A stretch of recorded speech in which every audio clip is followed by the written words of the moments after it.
ஸ்ரீசக்கர வரதாச்சாரியம் சுத்தசத்வ குருத்தமம் ஸ்ரீநிதிம் ராகவம் வந்தே ஹியபார கருணாகரம்.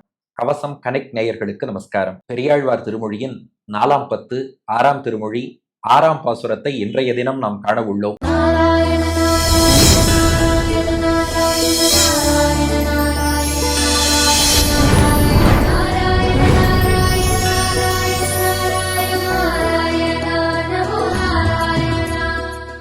இப்போ இந்த பதிகத்தின் சாரம் என்ன? குழந்தைகளுக்கு பகவத் பாகவத ஆச்சாரிய சம்பந்தம் கொண்ட ஒரு திருநாமத்தை சூட்ட வேண்டும்.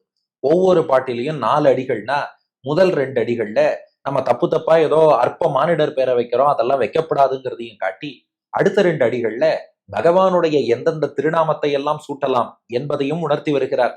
இதுல ஆண் குழந்தைக்கு மட்டும் சொல்லியிருக்குன்னு நினைக்க வேண்டாம். பெரியாழ்வார் தான் ஆண் என்றபதால் அப்படி பேசின்னு இருக்கார்.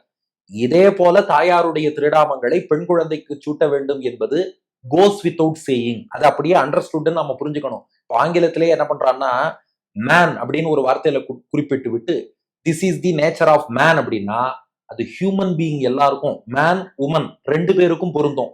அது போல பாட்டு சொல்றா, மனிதன் மாறிவிட்டான், மரத்தில் ஏறி விட்டான்ங்கிறா. மனிதன் மாறிட்டான்னா ஆண் மட்டும் மாறிட்டான்னு அர்த்தம் இல்லை, மனுஷன் மனுஷி 2 பேருக்கும் தான் அர்த்தம். அது போலதான் இப்போ குழந்தை பிறந்திருக்குன்னா அது ஆணோ பெண்ணோ, ஆண்னா பெருமாளுடைய திருநாமம், பெண்ணுனா தாயாருடைய திருநாமம், அப்படித்தான் சூட்ட வேண்டும் என்று சொன்னா நாம பாருங்க. அதாவது நாம எவ்வளவு கெட்டிக்காரன்னா, பெரியாழ்வார் எவ்வளவு கருணையோட உபதேசம் பண்ணாலும் ஏதாவது சாக்கு போக்கு சொல்லி அவர்கிட்ட தப்பிக்கணும்னு பாக்குறோம். இப்ப நாம சொன்னோம், இல்ல சுவாமி எங்களுக்கும் இந்த விஷயம் எல்லாம் புரியுது, பெருமாள் தாயார் திருநாமத்தை குழந்தைக்கு வச்சா நல்லதுன்னு புரியுது. வைக்கலான்னு பார்த்தா லோகத்துல அப்புறம் எல்லாரும் கிண்டல் பண்றா. அவாவா ஃபேஷனா அப்படி இப்படி எல்லாம் பேர் வச்சுட்டு இருக்கும் போது, வாயிலேயே நுழையாத புஷ் புஷ் புஷ்ன்னு பேர் வச்சுட்டு இருக்கும் போது, நாங்க ஏதோ குழந்தைக்கு என்னப்பா பேர் வச்சேன்னு கேட்டா, தாயார் எங்க ஊர் தாயாருக்கு கோமடவல்லின்னு திருநாமம், அதை குழந்தைக்கு வச்சிருக்கோம். வேதவல்லின்னு தாயாருக்கு திருநாமம், அதை வைக்கிறோம். பத்மாவதினு பேர் வைக்கிறோம்னா அது பேர் மாடர்னா இல்லைன்னு ஊர்ல எல்லாரும் கிண்டல் பண்றாங்க.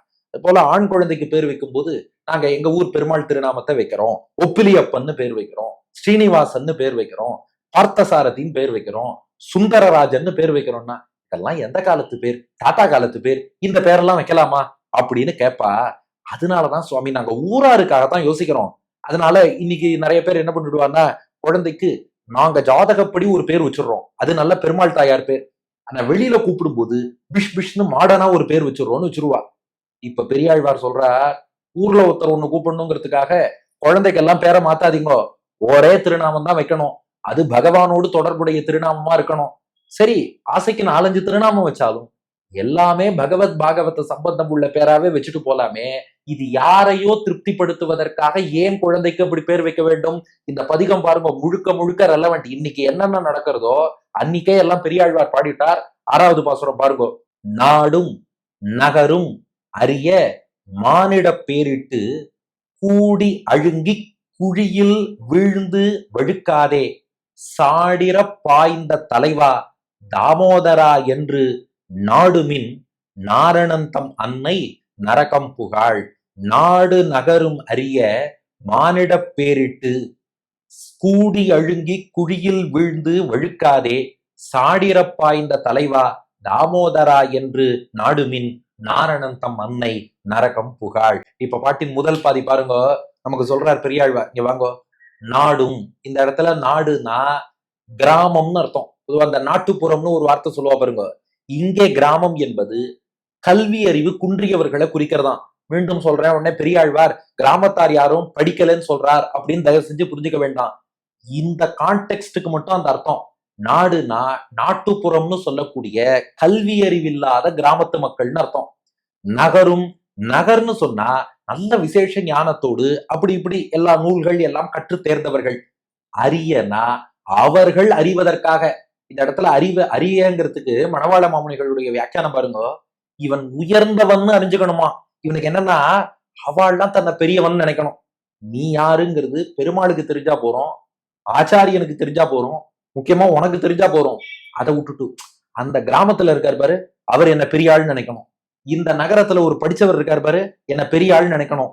நாடும் நகரும் அறிய இவா தன்னை பத்தி என்ன நினைப்பா என்று பார்ப்பதற்காக மானிட பேரிட்டு, குழந்தைக்கு பேர் வைக்கும் போது என்ன பண்ணிடுறான், மானிட பேர் யாரோ ஒரு மனுஷனுடைய பேரை கொண்டு வந்து இட்டு குழந்தைக்கு சூட்டிடுறான். சூட்டிட்டு இப்பதான்ப்பா எல்லாரும் என்ன பெருமையா நினைக்கிறா, நான் பாட்டுக்கு என் குழந்தைக்கு பெருமாள் பேரை வைக்கிறேன்னு சொல்லிட்டு எத்தையோ ஒரு பேரை வச்சா கிண்டல் பண்ண மாட்டா. அடியனுடைய ஆச்சாரியன் வேடிக்கையா சொல்லுவார், ஒருத்தருக்கு அழகா வப்பா ராமானுஜம்னு பேர் வச்சார், அவர் ஆர் ஜாம்னு பேரை மாத்திட்டாராம், அப்பதான் மாடர்னா இருக்குன்னு. வேதாந்த தேசிகன்னு பேர் வச்சார், இவர் பேரை விடி கான்னு மாத்திட்டார். வேதாந்த தேசிகன் விடி கான், ராமானுஜம்னு பேர் வச்சா ஆர் ஜாம். இதெல்லாம் எதுக்கு மாத்துறாருன்னா அப்படியெல்லாம் தன்னை பெரிய ஆள்னு காமிச்சுக்கணும். ஊரார் எல்லாரும் ஏய் நம்ம ஜாம் வந்துட்டானான்னு பாருப்பாங்கிறான், அவன் பார்த்தா நம்ம கான் வந்துட்டானா பாருங்கிறான். இது ஆழ்வார் ஆச்சாரியர்கள் திருநாமத்தெல்லாம் வச்சா அதை தங்களுக்கு அவமானம்னு இவர்கள் கருதுகிறார்கள். இப்படிப்பட்ட நிலை. ஆக இவா தன்னை பத்தி என்ன நினைப்பாங்கிறதுக்காக நாடும் நகரும் அறிய மானிட பேரிட்டு, கிராமத்தாரோ நகரத்தாரோ படிக்காதவரோ படிச்சவரோ தன்னை பெரியாள்னு அறிந்து கொள்ள வேண்டும்ங்கிறதுக்காக, பிறருக்காக குழந்தையோட வாழ்க்கை அப்படியே கெடுப்பது போல ஒரு மனித பேர் ஒண்ணு வச்சுட்டு கூடி அழுங்கி, அழுங்கினா மழுங்கி போயின்னு அர்த்தம்.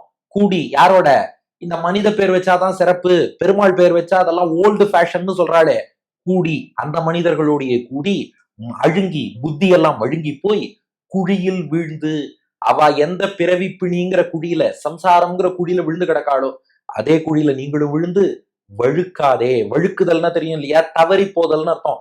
நடந்து போயிட்டே இருக்கும்போது வழுக்கி விட்டுருத்துங்கிற பாருங்க. அது போல குழந்தைக்கு நல்ல பகவன் நாமத்தை சூட்டணுங்கிற எண்ணம் வந்துருத்து. இதுவரை 5 பாட்டுல பெருமாள் திருநாமத்தை சூட்டலாமா வேண்டாமான்னு கேள்வி கேட்டு இருந்தோம். 6ஆம் பாட்டுல பெருமாள் திருநாமத்தை சூட்டுவது சரிங்கிற புரிதல் வந்துருத்து.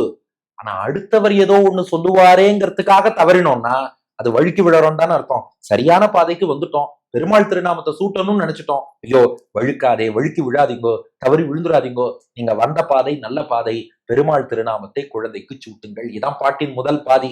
அதனால யாரோ ஒருத்தர் அவர் நம்மளை பத்தி என்ன நினைப்பார் என்பதற்காக நம்முடைய குழந்தைக்கு ஏதோ பேரை வச்சுடக்கூடாது. அவர்களுடைய கூடி புத்தி மழுங்கி போய் அவ விழற சம்சார குழியில நாமும் ஒழுக்கி போய் விழுந்துடக்கூடாது. அப்ப என்ன பேர் வைக்கணும்னா சாடிரப்பா இந்த தலைவா. சாடு அப்படின்னா மாட்டு வண்டின்னு அர்த்தம். சகடம்னு சொல்றோம் இல்லையா, அதுதான் இங்க சாடுன்னு இருக்கு. இரனா இற்று முறிந்து போகும்படின்னு அர்த்தம். சாடு இர, அந்த மாட்டு வண்டி ஆகிய சகடாசுரன் இர முறிந்து போகும்படி, பாய்ந்தனா திருவடியால் உதைத்தன்னு அர்த்தம். தலைவா எல்லோருக்கும் தலைவனாக இருக்கக்கூடிய பெரியவனாக இருக்கக்கூடிய கண்ணபிரானே கிருஷ்ணான்னு குழந்தைக்கு பேர் வைங்கோங்கிறார். அதான் சாடிரப்பா இந்த தலைவா. ஏன் கிருஷ்ணான்னு சொல்லக்கூடாதான்னா, இல்ல கிருஷ்ணன் திருநாமத்தை நம்ம வாயால சொன்னா கிருஷ்ணனுக்கு திருஷ்டி பட்டுடுமோன்னு பெரியாழ்வாருக்கு எண்ணம். அதனால நான் சொல்றேன், நீங்க புரிஞ்சுக்கோங்க. யாருன்னு புரியலையா, சாடு இர அந்த சகடாசுரன் முறிந்து விழும்படி பாய்ந்த திருவடி பாய்ந்து உதைச்சானே தலைவா, அந்த தலைவன் கிருஷ்ணன் இருக்கான் பாருங்க, கிருஷ்ணன்னு குழந்தைக்கு பேர் வைங்கோ. அந்த கிருஷ்ணனுக்கு தாமோதரன்னு ஒரு பேர் இருக்கும் இல்லையோ, தாமோதரா என்று. அதாவது தாமம்னா கயிறுன்னு அர்த்தம், உதரம்னா வயிறுன்னு அர்த்தம். தாமம்ங்கிற கயிற்றால் உதரம் என்ற வயிற்றில் கட்டுப்பட்டவன், வயிற்றில் கயிற்றால் கட்டுப்பட்டவன் தாமோதரன். யசோதை கட்டி போட்டானா கட்டுண்டு கிடந்தானே அந்த குழந்தை தாமோதரா, அவன் பேரை சொல்லி சொல்லி என்று நாடுமின். நாடுதல் அப்படின்னா இந்த இடத்துல அழகா வியாக்கியானம் பண்ணியிருக்கார், வாழ்த்தி கொண்டு திரியுங்கோள். அதாவது அதை சொல்லி சொல்லி வாழ்த்தணுமா. கிருஷ்ணா நீ நன்னாரு, தாமோதரா நன்னாரு. பெரியாழ்வார் பாருங்க, அவர் இந்த ஒரு கல்லுல 2 மாங்காம்பா பாருங்க, அது போல ஒரு விஷயம் பண்ணிட்டார். இந்த இடத்துல நாடு மின்னா வாழ்த்தின்றே இருங்கோன்னு அர்த்தம். இதுக்கு இவருக்கு பெருமாளுக்கு பல்லாண்டு பாட நிறைய பேர் வேணும்னு ஆசை. அதனால ஒரு பக்கம் என்ன பண்ணிட்டார், உங்க குழந்தைக்கெல்லாம் கிருஷ்ணா தாமோதரான்னு பேர் வைங்கோ. அதனாலதான் பாருங்க கிருஷ்ணன் பேர் வரும்போது மட்டும் நல்லா வாழ்த்துங்கோன்ட்டார். ஒரு பக்கம் உங்க குழந்தைகளை வாழ்த்தின்றோங்க, உங்களுக்கும் நற்கதி. இன்னொரு பக்கம் கிருஷ்ணனுக்கு பல்லாண்டு தாமோதரனுக்கு பல்லாண்டுன்னா, ஏதோ என் குழந்தை கிருஷ்ணன் தாமோதரன் அவனும் நல்லா இருப்பான், பல்லாண்டு பாட 2 பேர் கிடைச்சாலேன்னு நானும் சந்தோஷப்படுவேன். அதனால சாடிரப்பா இந்த தலைவா தாமோதரா என்று நாடுமின், நன்னா நாடி நாடி பல்லாண்டு பாடி வாழ்த்தி வாழ்த்தி குழந்தைய கொஞ்சுங்கோ.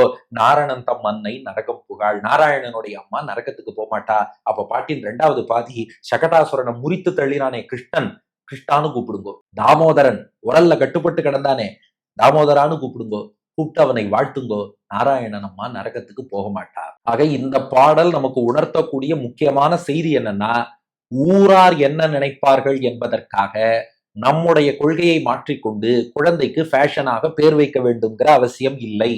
ஊரார் என்ன நினைப்பாங்கிறத விட பெருமாள் தாயார் என்ன நினைப்பா, ஆச்சாரியன் என்ன நினைப்பார், அதுதான் முக்கியம். அதற்கேற்றபடி நல்ல திருநாமமாக சூட்ட வேண்டும். நாடும் நகரும் அறிய மானிட பேரிட்டு கூடி அழுங்கி குழியில் வீழ்ந்து வழுக்காதே, சாடிர பாய்ந்த தலைவா தாமோதரா என்று நாடுமின் நாரணந்தம் அன்னை நரகம் புகாள்.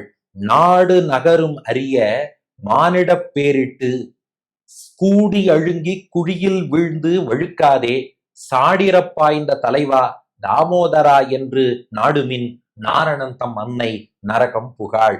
நாட்டுப்புறம்னு சொல்லக்கூடிய கல்லாதவர்களும் நகர்ப்புறம்னு சொல்லக்கூடிய கற்றவர்களும் நம்ம ஏதோ பெரியவன்னு நினைக்கணுங்கிறதுக்காக மனித பேரையெல்லாம் குழந்தைக்கு வைக்காதீர்கள். அவர்களோடு கூடி புத்தி மழுங்கி போய் அவ விழுந்த குழியிலேயே விழுந்து கடைசியில வழுக்கி கீழே விழ வேண்டிதான், சம்சாரத்துல சிக்கிக்க வேண்டிதான். வேண்டாம்.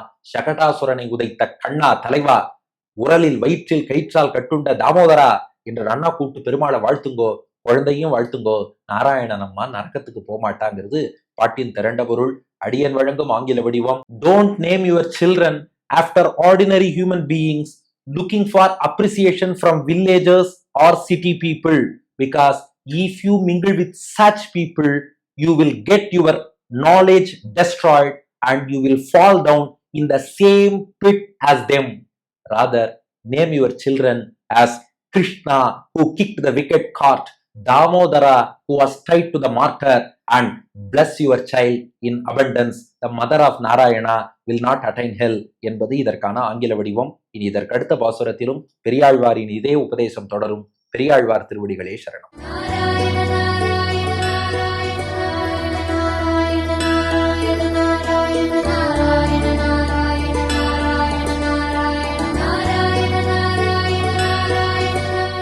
நாடும் நகரமும் அறிய மானிட பேரிட்டு கூடியழுங்கி குழியில் வீழ்ந்து வழுக்காதே. நாடும் நகரும் அறிய மானிட பேரிட்டு கூடியழுங்கி குழியில் வீழ்ந்து வழுக்காதே. சாடிர பாய்ந்த தலைவா தாமோதரா என்று நாடுமின் நாரணன் தம்மன்னை நரகம் புகாள். சாடிர பாய்ந்த தலைவா தாமோதரா என்று நாடுமின் நாரணன் தம்மன்னை நரகம்